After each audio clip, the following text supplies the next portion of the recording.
Manila, Philippines. Panicked families run for their lives. Their high-rise apartment building is beginning to tilt. An urgent evacuation is underway when suddenly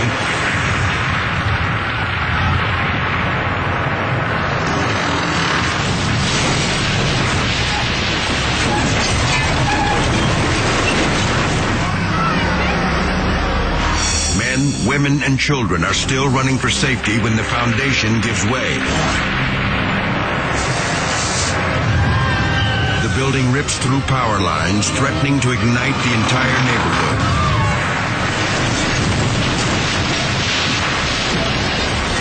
The tower finally comes down in a massive pile of pulverized concrete and steel. Hundreds are now homeless. Their possessions gone forever. Yet amazingly, no one is killed or even injured.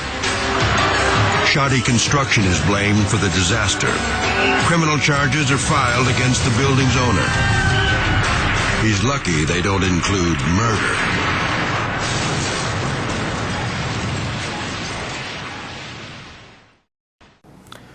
Muito bem.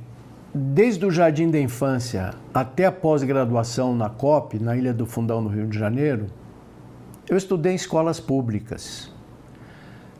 E lá na COP eu tive a imensa satisfação de ser aluno dos melhores engenheiros do país, tais como o professor Fernando Luiz Lobo Carneiro, professor Dirceu Veloso, professor Jacques Medina e Osiac. E de lá para cá, sou professor da Universidade de Brasília por 44 anos e 10 anos na Faculdade de Engenharia IESPLAN. Nesse meio tempo, eu montei uma empresa e sou hoje responsável por perto de 12 mil serviços e contratos. Eu me senti então na obrigação de cristão e de cidadão de devolver toda a experiência que eu tive, prática com o pé na teoria, para aqueles que vão projetar ou executar fundações. Por isso, eu procurei escrever esse livro, começado a ser editado na COP em 1986, de fundações, que procura abranger todos os tipos de fundações. Está dirigido exatamente para os projetistas e os executores de fundações. Nos capítulos 3, 6 e 9, eu apresento passo a passo métodos e exemplos de cálculo de sapata, de estacas de todos os tipos de tubulões por métodos utilizados pelos melhores escritórios de engenharia do Brasil, que são os métodos semi-empíricos e estatísticos, baseados unicamente no tipo do solo, no SPT e algumas comparações já com provas de carga. Muito bem, esse livro é um livro muito grande, de 900 e poucas páginas, e precisa de uma revisão constante. Portanto, normalmente as tiragens já saem esgotadas, mas aqueles que quiserem, basta entrar na nossa lista de espera através do e-mail infrasoloengenharia@gmail.com. Em seguida, na COP, eu publiquei o primeiro livro de sondagens do país, apadrinhado pelo professor Jacques de Medina. Também tem tiragens esgotadas, mas a cada 30, 40 dias tem uma nova tiragem. E da mesma forma, se tiver interessado, basta mandar um e-mail para infrasoloengenharia@gmail.com. E atendendo uma série de pedidos, eu estou, na medida do possível, escrevendo um livro sobre problemas de edificações, patologia e reforço de fundações e de estruturas. Quero crer que até dezembro de 2017, as primeiras tiragens, os primeiros exemplares estarão disponíveis, que pode ser adquirido pelo mesmo e-mail. Cito e enfatizo 2 capítulos muito importantes nesse livro e nesse livro, que é o capítulo de correlações paramétricas, porque ainda é difícil você ter ensaios triaxiais ou ensaios de laboratório sofisticado para achar parâmetros tipo peso específico, coesão, ângulo de atrito, modo de elasticidade, coeficiente de recalque, coeficiente de empuxo. Por isso, ao longo do tempo, eu venho analisando, hoje, perto mais de 800 pontos, uma correlação desses parâmetros com SPT, que vai auxiliar muito a quem vai ter que projetar, verificar uma obra ou fazer mesmo, ou executar propriamente dita a obra. Eu só espero, assim procedendo, continuar sendo útil a esse nosso Brasil e a todos os engenheiros que estão nessa área de geotecnia, de fundações, etc. Se alguém de novo precisar, basta mandar uma cartinha ou um e-mail para aquele que eu já disse e na próxima listagem nós acreditamos poder te atender. E da mesma forma estou esperando receber deles sugestões, críticas ou elogios. Muito obrigado. Muito bem. Então nós já temos aqui, vou voltar um pouquinho atrás,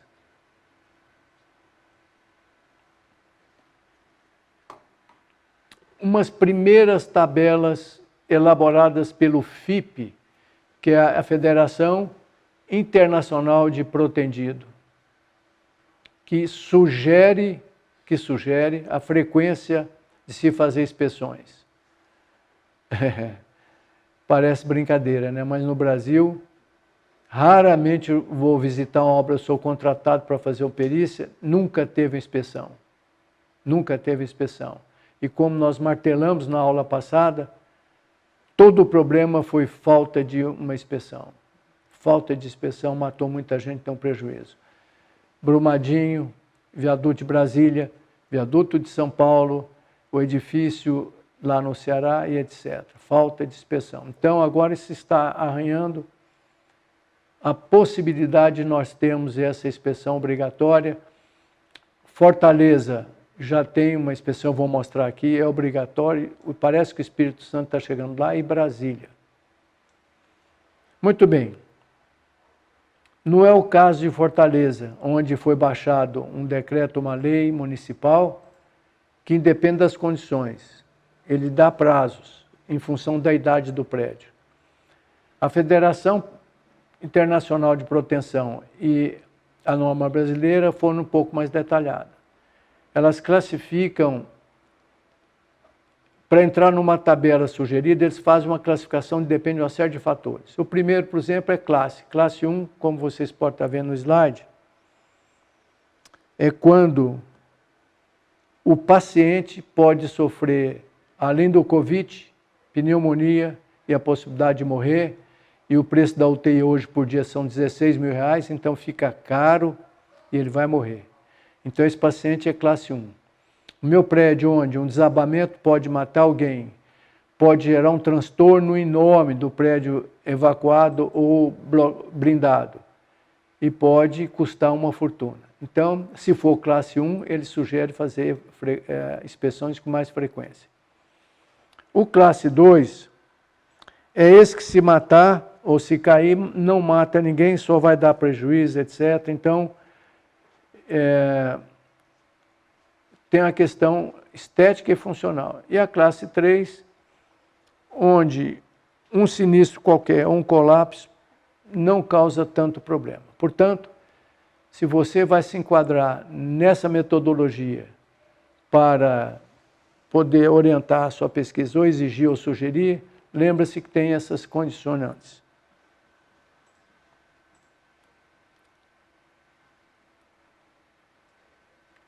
Muito bem. Impressionante. Nós temos dois grupos de inspeções. Uma é o clínico geral. Você vai para a obra, faz um clínico geral, dá uma inspeção e ele te recomenda, olha, vai para o oncologista, para um proctologista, etc. Então faz uma extensiva. E na tabela que nós mostraremos para vocês, alterna uma extensiva e uma outra superficial de 2 anos, 4. Eu sei que tudo que eu vi, tudo que eu estudei, todas as leis, todos os casos onde eu pude ter sido perito, 5 anos de prazo entre uma inspeção e outra é um valor ainda aceitável e razoável. Mas, por exemplo, Fortaleza exige que, dependendo do tipo e idade da obra, a cada 2 anos, se ela passou de 50 anos, a cada 2 anos você é obrigado a fazer uma inspeção. Estou no comando aqui. Muito bem, então ele classifica como condicionante geotécnica. Alguém da plateia pode me dizer por que a condição geotécnica influencia, ou se você tiver que votar uma lei, quais são os fatores que influenciariam, então, o período de inspeção? Muito bem. Por exemplo, você falou em sazonalidade. Sabe que Brasília tem uma variação brusca entre secura e umidade? Sabe que na época seca há muita dilatação e contração nos prédios? Sabe que na época úmida gera infiltrações, mofo, ácaros, etc. É um problemão. E na área geotécnica, eu posso dizer para vocês que nós temos um problema geotécnico na asa norte e em Águas Claras. Ou seja, debaixo de uma camada resistente, vai ter uma camada falsa, fraca, que dá muito problema. Eu já reforcei vários prédios na asa norte, em Águas Claras também. Então, é uma condicionante geotécnica muito ruim. Cidades das orlas têm muito problema com turfo e argila mole debaixo de uma camada de areia dura. Então, se você for tentado a ficar com as suas fundações nessa camada dura, você vai ter problema, etc. Aqui no Brasil, nas terras vermelhas, nós temos um solo colapsível, que era pouco conhecido, agora já está ficando bem. O que é um solo colapsível? É um solo que, por sucção, por efeito de idade, por efeito quase que uma físico-química, né, a lei de Kepler, atrai 2 grãozinhos. Só que esse solo, às vezes, essa força não é grande. Se entrar água aqui, ele afasta um grão do outro ou diminui a coesão. E por isso, na época de chuva, desabam taludes e enterram pessoas. É por isso, na época de chuva, acontecem os recalques dos prédios, porque amolece o terreno está embaixo. Porque esse solo nosso é colapsível, ele é meta-estável, ou seja, a estabilidade dele não é garantida. Por isso, eu acho que a OPI número 13, eu não sei se já falei nela, anotem aí, OPI número 13, mas se já tiver, é sobre a sondagem, é o SPT, que nós vamos ter uma aula sobre ele. Então, OPI número 13, quer dormir em paz, letra maiúscula. Implante suas obras em cima de um terreno com SPT pelo menos 20. É possível ter obras ainda sobrevivendo em cima de um terreno com SPT 10, 15, mas tome cuidado. Se você tem dúvida, visite obras velhas com mais de 5 anos na vizinhança. Veja como é que foi feita as fundações e se elas têm trincas. Tá bom? Então, isso é uma observação que acontece, meus prezados amigos, quase todo dia. Recalque, porque a sondagem ficou ou não foi feita, ou implantar em terrenos rasos por uma série de condições. Principalmente se tiver lençol freático. É muito comum a pessoa não conseguir chegar no terreno firme e implanta as fundações em terreno fraco, porque é difícil e caro. Tá bom? Então toma cuidado com isso. Vamos ao slide.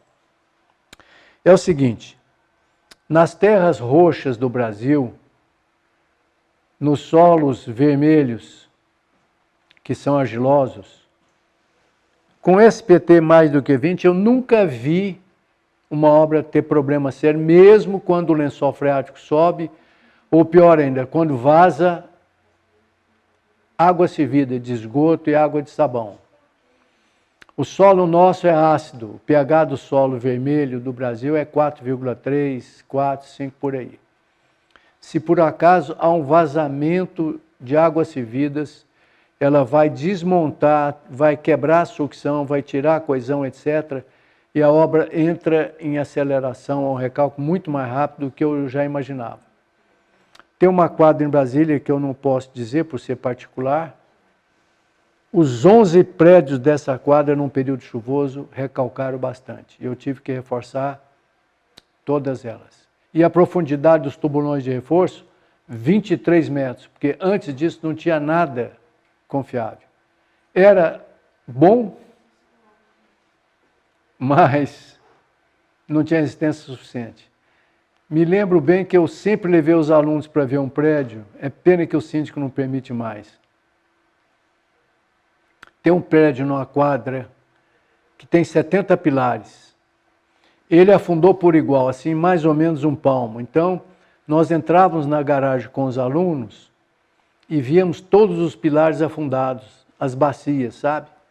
E o prédio não quebrou todo porque o recalque não era diferencial e muito menos distorcional. Tanto é que ele viveu muitos anos assim.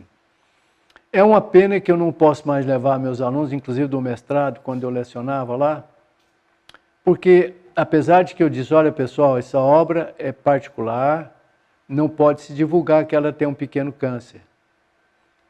E na hora do almoço, nós todos lá me fazendo medições com os alunos e tal, os moradores começaram a chegar para almoçar. Até que numa medida tinha acho que 17 centímetros de recalque, e uma das alunas disse, nossa senhora, esse prédio vai cair. Pronto, foi suficiente para gerar um pânico inteiro no prédio e eu mostrar que o processo era um câncer lento, que tinha recuperação. E o pior, o síndico nunca mais me deixou levar os alunos para ver um caso, entre aspas, maravilhoso. Portanto, minha prezada aluna, SPT 8, 4, 10, etc., são SPT que há uma propensão a esse tipo de câncer que é recalque. Toma cuidado. Tá bom?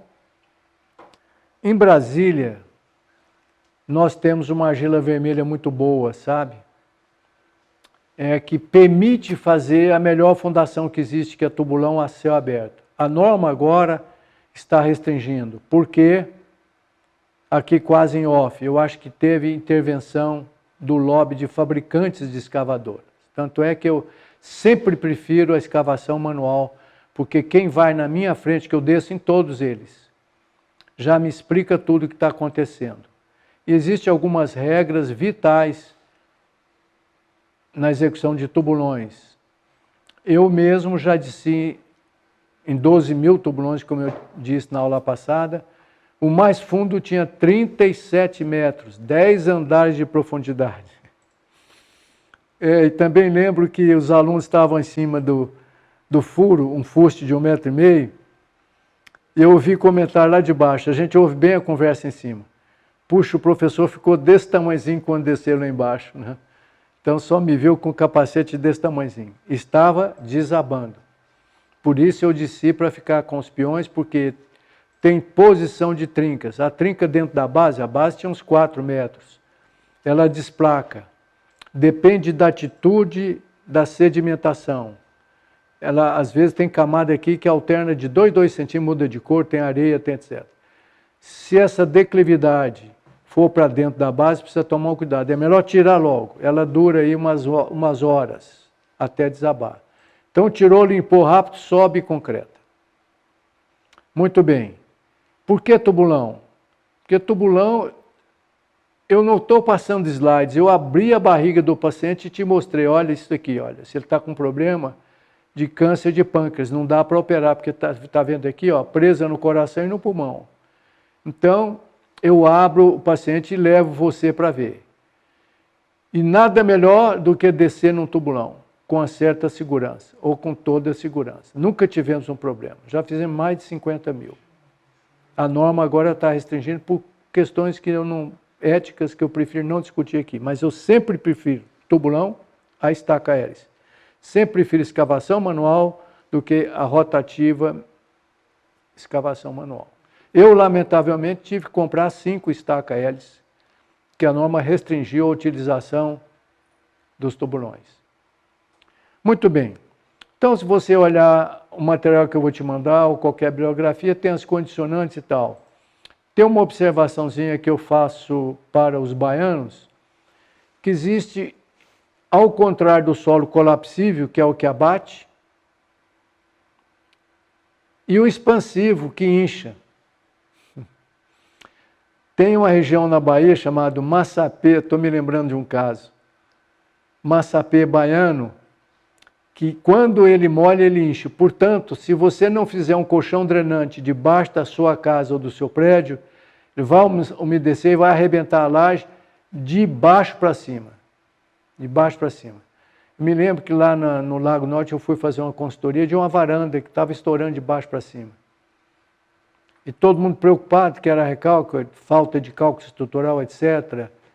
Eu falei, não, gente, é porque essa argila branca rara aqui em Brasília é expansiva, raramente. Mas na Bahia chama-se massapê baiano, tá bom? Então, existem essas condicionantes. A escavação mecânica, ela tira emprego de muita gente.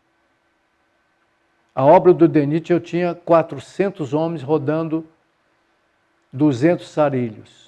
Era tão grande o tubulão, 1,5 m por 32 metros, que eu usava 2 sarilhos e 4 homens cavando. Naquela época, nem agora, não tem máquina que fura. A maior que eu tenho é 1,5 m. Então, eu tiro a oportunidade de ter lá comigo 400 famílias sobrevivendo graças à fundação. Aceita uma água de coco, é preciso para desidratar, tem potássio, um monte de coisa boa. Água de coco. Da Bahia. Segunda razão, talvez a mais importante. Quando você descer no tubulão, usa aquele estiletezinho, que normalmente a gente faz de ferro de 12 milímetros, esmerilha bem a ponta, para ele não ficar redondo, ficar chatinho. 10 milímetros e faz um cabinho, ele tem 2 palmos, desce com ele espetando a parede, para você entender. E mais, você examina trincas. Trinca perigosa está no pescoço do fuste, na base dá para a gente ver e limpa. E nos casos que eu já tive a oportunidade de ver, talvez até nas nossas obras, pode ter acontecido, não me lembro, quando cai a base, ele enterra a pessoa do peito para cima. Então dá tempo do parceiro ir lá, tirar, etc. Toma cuidado. Quando cai do fuste em cima, às vezes cai toneladas de terra, é muito perigoso. Então, por essa razão, eu desço estudando o solo bom. Normalmente eu leio a sondagem do furo mais próximo. Desço estudando o solo bom. Segundo, analiso todas as trincas e vejo, faço um global de segurança. Se tiver muito seguro, eu te recomendo, pede um fiscal de segurança do trabalho para descer com você. Você vai ver que vai mudar a opinião dele total com relação à segurança em tubulões. Aliás, eu faço de vez em quando nesses cursos essa palestra. Dou passo a passo o que pode ser feito, como ser feito e o que deve ser feito. Eu prefiro sempre tubulão escavado na mão. Até mesmo porque o poceiro, ele te diz, doutor, aqui tem uma camada de cascalho solta. Cuidado que tem uma camada aqui mole e está chiando. Chiando significa dizer, quando tem água, ele começa a chiar até gerar uma trinca e desabar. Então tem 5 ou 6 elementos, porque é um trabalho de alto risco. Eu já vou em asa delta, conheço bem analisar risco. Estou vivo aqui, sou eu mesmo, carne e osso. Agora sou só mergulhador, que é 1000 vezes mais seguro. E de sim 12 mil tubulões, que é muito mais seguro do que tudo isso, se descer com inteligência. Então tem a condição geotécnica normal, que está bem explicadinha aí. Eu estou escrevendo isso. Conforme prometido há alguns anos atrás, eu estou escrevendo o livro de patologia, mas com essa ótica. É obra, é real. A interpretação de norma é muito importante, só que eu trago junto com a interpretação de norma a base científica, porque eu fiz mestrado logo no início, mas de muita experiência profissional. Esse é a minha obrigação aqui nessa passagem curta pela Terra. Então, estou escrevendo esse livro, está bem detalhado aí. E, como eu não tenho tempo, esse livro é um livro bem parrudo, não vai chegar a esse tamanho, porque senão eu não publico não. O de fundações é o dobro, já está esgotado. Esse também está. Mas eu estou recebendo apoio. Se você, principalmente o rapaz, o Jefferson de Panambi, deixa eu corrigir aqui, a capa e a contracapa, sem brigar. Se quiser, lê o rascunhão que eu escrevi. Anota para mim em azul o que você acha que deve acrescentar. Anota em vermelho o que você acha que eu devo tirar. Em amarelo o que me chama atenção para um item. Porque tudo que eu escrevo não pode ter armadilha. A pessoa não precisa ficar encucado. Leu, entendeu. Por isso, vocês que estão chegando aí, que eu creio que sejam um pouco mais novos do que eu, são marinheiros de primeira viagem. Não precisa ficar lendo, relendo, lendo, relendo, lendo, relendo para entender. Então, se quiser, com prazer, eu mando o rascunhão do primeiro capítulo, você me manda a corrigida, eu te mando o rascunhão do segundo capítulo, etc. Aí eu vou ter parceiros como autores desse livro, tá bom? É só mandar para Infrasolo Cursos, pois não? Eu cheguei a enviar um e-mail para você, eu conversei com as suas secretárias, bati um papo com elas no WhatsApp, porque você vem enfatizando isso desde a primeira aula, de que você gostaria de que fizessem uma revisão por capítulos do livro que você está publicando. Eu achei fantástico, mandei para elas, enviei um e-mail para você. Já recebi. Não te devolvi, porque eu estou escrevendo um manualzinho.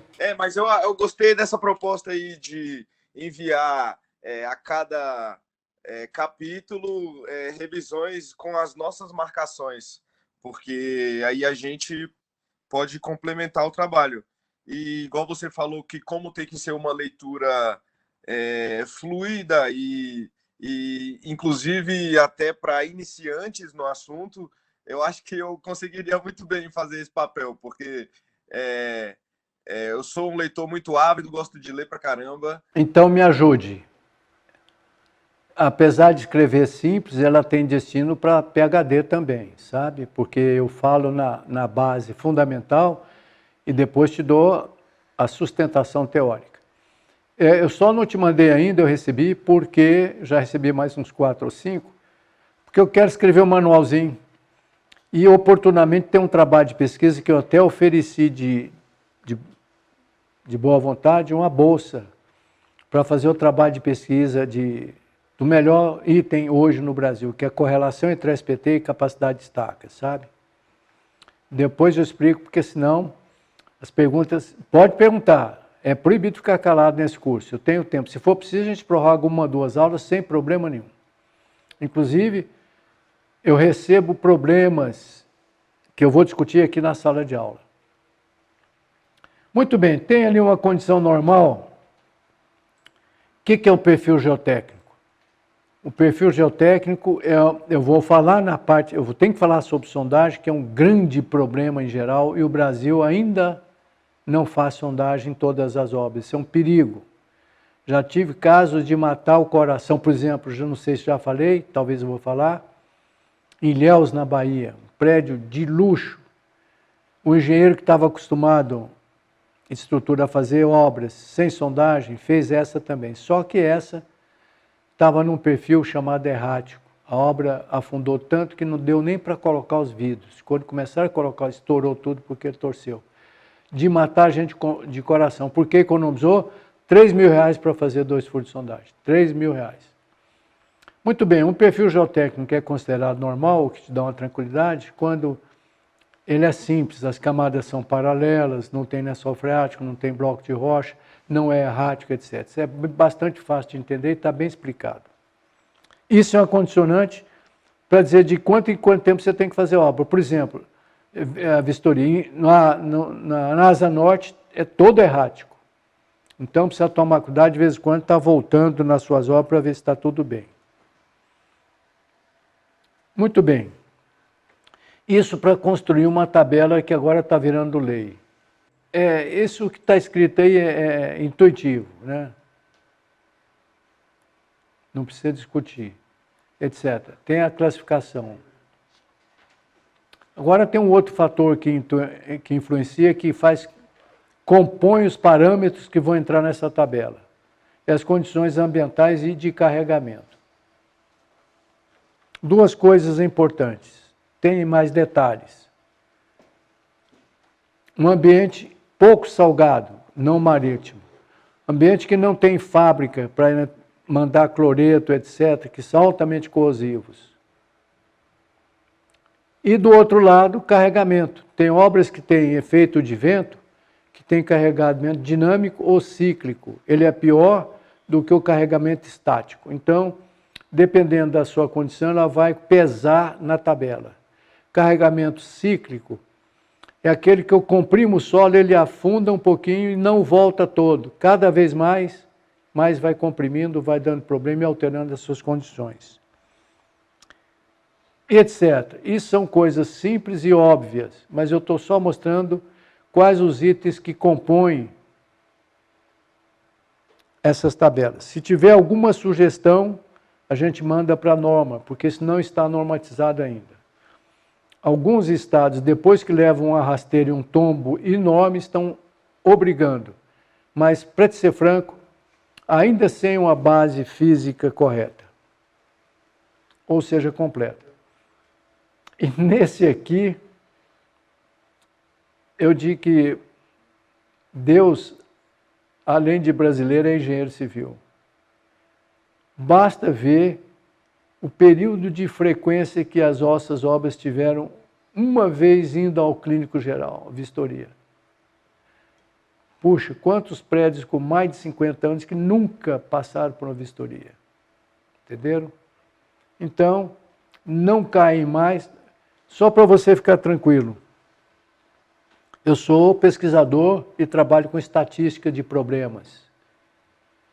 Cai o mesmo tanto de obra no Brasil do que lá fora. Ah, porque são subdesenvolvidos? Não. No nosso Brasil, apesar da falta de fiscalização, de uma série de outros fatores que não são tão bons, nós temos o povo brasileiro, que é inteligente, se vira e tem um tremendo jeitinho. Por isso, mesmo com a falta de condições, a gente produz obra tão segura quanto qualquer obra daí, em túneis, barragens, estradas, fundações, etc. Então, problemas em obras é absolutamente normal. Agora, eu vou ver alguns slides e vou me dar o luxo de sentar um pouquinho.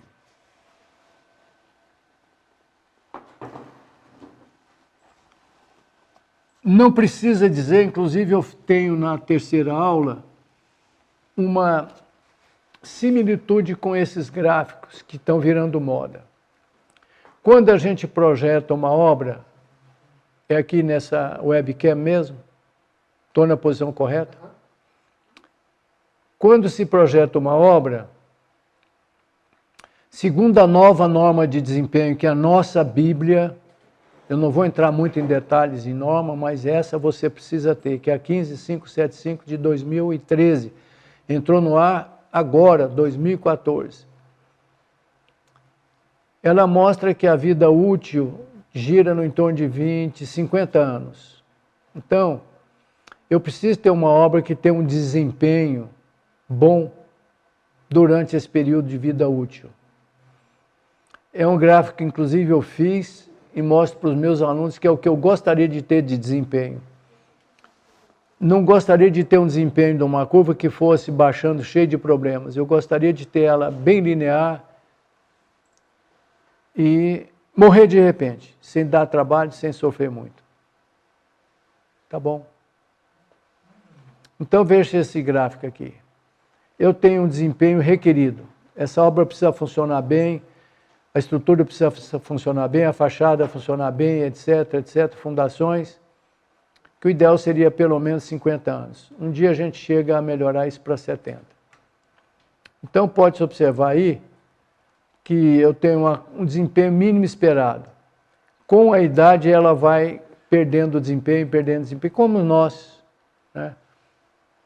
De repente eu vou ter problema de suspensão, problema de motor, problema de injeção eletrônica e etc.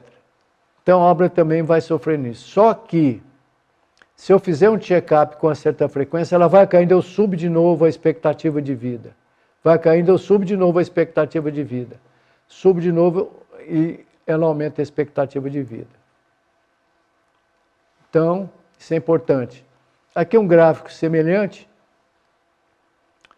que uma pessoa, principalmente as madames que estão me assistindo, também tem lá um limite de vida útil.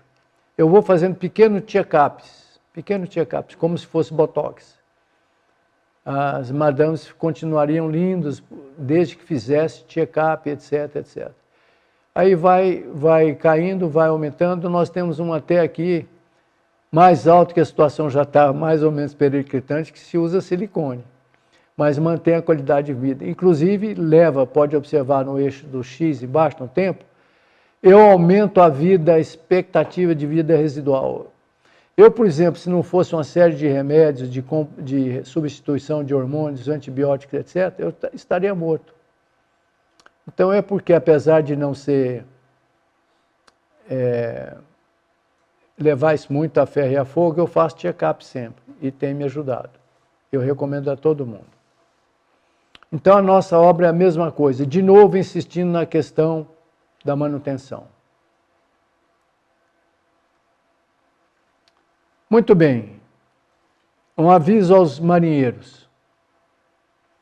Sabe que o Sinduscom e o Sincob de São Paulo, que trata de prédios e tal, de imobiliárias e de construção grande, que faz análise de grandes obras, mostra que a estrutura, somada com formas, somada com escoramento, com escavação de subsolo ou não, e fundações, representa só 20% do custo total da obra. Portanto, não economize em estrutura, em forma, escavação. Pior ainda, os custos de fundações, só 6% do custo total da obra. Se der um problema, você vai gastar uma fortuna. É melhor você economizar em acabamento, que você troca cerâmica, pinta de novo, etc. Então lembre-se disso. De uma maneira muito geral, somente 6% do custo global de obra vai às fundações. Portanto, não há por que fazer economias. Entenderam? Tem outra lei fantástica. O tipo CREA e Sinduscom,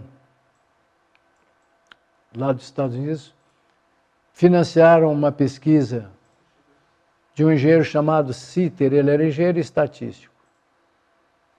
E ele criou uma regra dos 5, que é batata. Eu tenho comprovado isso nas obras com frequência.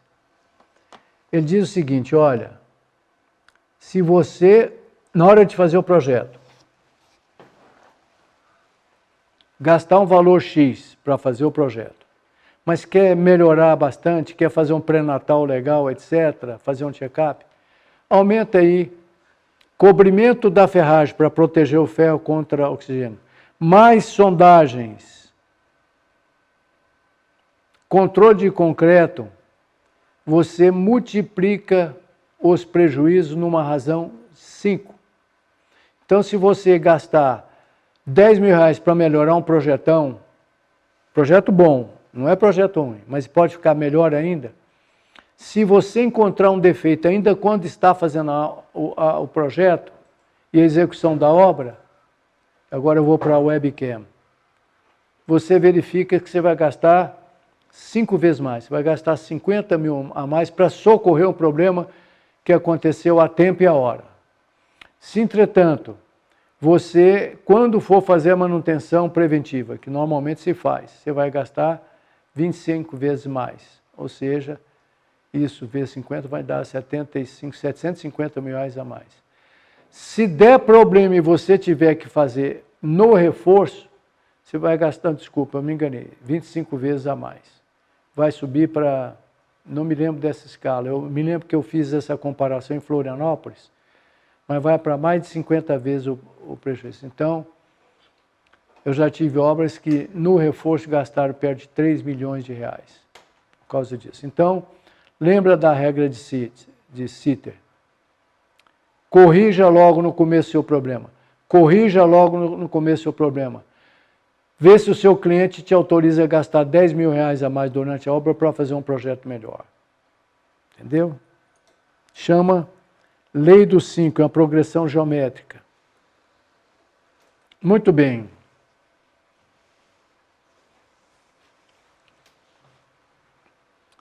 Eu disse nas aulas passadas que o que faz realmente trincar e depois desabar é a tensão. Qual delas? Alguém me responde rapidinho? Qual tensão? De compressão, cisalhante, torção ou tração? Tração.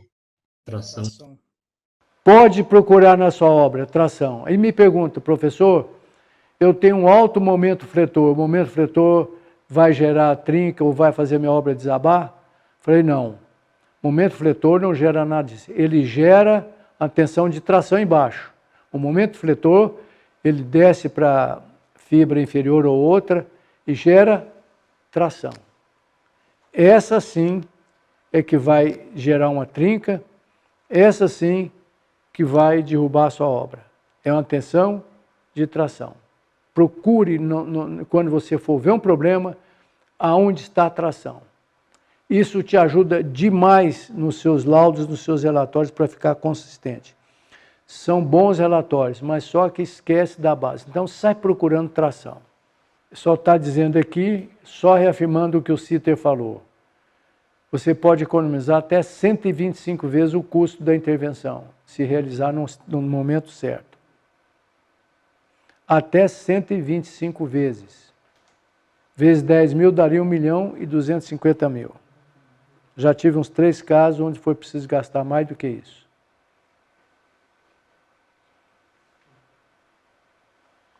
Eu acho que também isso é óbvio, né? Mas está aí que só para ter uma conduta didática satisfatória. Os problemas estão na etapa de projeto, execução, etapa de manutenção preventiva, etapa de manutenção corretiva e preditiva. Bobagem. Isso é intuitivo, todo engenheiro inteligente sabe disso aí. Nada de especial aqui. Eu posso saltar porque eu quero ir para partes mais importantes. Isso pode ser que esteja em qualquer livro. Aqui eu faço referência ao do trabalho de Paulo Helene, que é muito bom.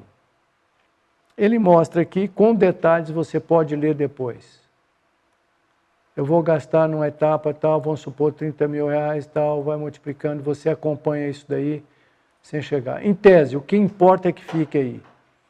É que, se por acaso você fizer a manutenção certa, na hora certa, fazer uma inspeção certa, você pode economizar até 125 vezes mais do que você vai gastar no futuro. Muito bem. Sai na frente, isso é muito interessante, é a grande notícia de hoje. A Câmara e o prefeito de Fortaleza, com a nova lei que foi promulgada no dia 26 de julho de 2012. O volume de trabalho que isso gerou foi fantástico. Então, está aqui em detalhe que você pode precisar disso no momento que for consultado. Estava na hora de Brasília acompanhar, já está se pensando em fazer isso mesmo, está vendo? Ele promulgou uma lei orgânica que diz isso tudo daí. Mas o mais interessante, é obrigatório, você tem que apresentar um laudo de tempos em tempos na prefeitura para manter o seu habites, inclusive. É obrigatório, entendeu? Tem um termo de responsabilidade técnica. E eu acho que eu fiz uma tabelinha, deixa eu ver se está aqui. Está aí, olha. Em tese, o escopo dessas leis são muito boas para nós. Sabe por quê? Meu prezado amigo engenheiro.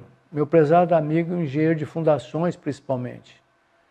Nós assumimos uma responsabilidade técnica enorme, muito grande. Só na base do feeling, às vezes. Hoje é obrigado a fazer teste de carga em estacas, e sapatas e tubulões. Eu vou falar nisso mais tarde. Até então, ou a gente bancava uma prova de carga, como eu fiz algumas vezes, ou fazia na base da experiência. Assumiu uma responsabilidade enorme, enorme, enorme. Veja bem, há um ano atrás, agora voltando lá, nós fizemos 17 prédios de 32 andares em Taguatinga. Em cima de uma rocha fraturada. Imagina se um desses prédios desse problema. Qual seria o custo do reparo? Porque não se faz prova de carga. Lá nós fizemos umas 5 provas de carga, porque a rocha fraturada podia esconder debaixo um solo mole como escondeu. Está funcionando perfeitamente bem. E todo esporte radical tem alguns itens que você não pode negligenciar. E o principal deles, se você vai andar de bicicleta ou dirigir rápido, etc., faça isso com medo, respeite o problema. Nunca ache que você não vai ter nada. Tá? Então, faça um projeto morrendo de medo de dar um problema. Aí você vai caprichar na execução. Então, veja bem, olha que maravilha. Sem nenhuma base assim, administrativa antes, como a gente falou, em condicionantes da atmosfera, etc., carga e tudo mais. Todo ano você é obrigado a fazer uma vistoria. Em Brasília nós temos 110 mil prédios. Todo ano tem que ter 110 mil, lógico, só para prédio de mais de 50 anos. Nós devemos ter uns 15 mil. A cada 2 anos, os prédios tiverem entre 31 e 50 anos, a grande maioria dos nossos prédios está nessa faixa. A cada 3 anos, se tiver entre 21 e 30, é quase todo mundo também. E a cada 5 anos, se tiver até 20 anos. Então, fiquem alerta e regozijem dessa nova caminhada no Brasil. Vai ficar muito bom. Vai morrer menos gente e vamos gastar dinheiro dos meus impostos para reforçar a obra que não precisava reforçar. Desculpa estar voltando aí nesse assunto da escavação mecanizada, é que eu ainda continuei com uma dúvida. Eu trabalhei em uma obra onde o fuste era escavado mecanicamente e a base era feita manualmente. Manualmente. Já tem alguns anos já. Tem alguma coisa que eu deveria observar? Isso prejudica alguma coisa na vistoria do fuste? 2 coisas. Primeiro, você perde o feeling do escavador chamar de poceiro. Entendeu? Ele te avisa. Segundo, a máquina não tem personalidade. Ela fura, não te diz nada. Você tem que tomar cuidado na hora de descer, porque ela vai passar camadas fracas e fortes do mesmo jeito. Entendeu? Então, lamentavelmente, para economizar, inclusive a minha empresa está fazendo isso, nós estamos furando o fuste com máquina e descendo os poceiros para abrir base. Inclusive, nós testamos um equipamento de alargar a base, mas não funciona bem, não. Ele alargava a base até 1,40 m, mas tinha que descer alguém. Na prática, que o que era da norma antiga, a única diferença entre tubulão e estaca é que no tubulão tem que descer alguém. Essa é a base. No tubulão é obrigado a descer alguém, ou para escavar ou para limpar. Na estaca, não. Se bem que eu já tive estacas de 80 centímetros de diâmetro cravada e equipamento ficou engarranchado. Já fiquei sabendo, conheço até quem trabalhou perto dele, eles lubrificaram o rapaz, desceram de cabeça para baixo uns 18 metros para ele desenganchar a peça. É um caso raro de descer em estacas. Entendeu? Não quer dizer que você fez uma escavação, abriu base e chama tubulão, não. Se tiver que descer alguém dentro, é tubulão. Se não, não é tubulão. Tá bom? Agora, desceu, limpa a base. Aproveita, porque agora é proibido usar a resistência de ponta. Sabe que a resistência de uma fundação, ela transfere carga por atrito lateral ou por ponta ou conjugada, ponta e atrito lateral. Hoje em dia, eu não posso considerar essa contribuição da ponta, por causa de sujeira. Lembra-se que eu falei que eu estava oferecendo $5.000 para quem bolar um equipamento que limpa a ponta de estaca hélice ou outra escavada? Já até desisti porque várias tentativas ainda não tiveram sucesso. aspiradores, facas. Tem uma bem próxima que a gente já compra pronta, que é um furador, mas em vez de ser trado, é um balde chamado Cowell. Ele tem 2 facas como se fosse descascador de cenoura. Ele deixa mais ou menos limpo, mas não há garantia. Tanto é que, lamentavelmente, é proibido hoje ter a contribuição da resistência de ponta, mesmo que ela exista. Já tentamos jogar pasta de cimento, já tentamos jogar cimento em pó, tentamos fazer um pull down com a máquina hélice, compactando o solo frouxo, mas não há garantia dessa melhoria da capacidade de carga. Tanto é que, eu devo falar com detalhes, mas eu abri uma bolsa de pesquisa com um rapaz lá de Uberlândia, que fez um curso comigo lá no IMBEC. Nós estamos oferecendo uma bolsinha, queremos estudar 1000 provas de carga, agora à luz da nova norma, só baseado no SPT. Depois eu falo. Tem uma pequena bolsa, é um trabalho fantástico. Todo mundo usa métodos semi-empíricos para calcular, mas é semi-empírico mesmo. Está faltando umas correlações boas. Por isso, a nossa média, eu não sei quando chega lá, mas vamos examinar 1000 provas de carga para ter uma base consistente. Tá bom?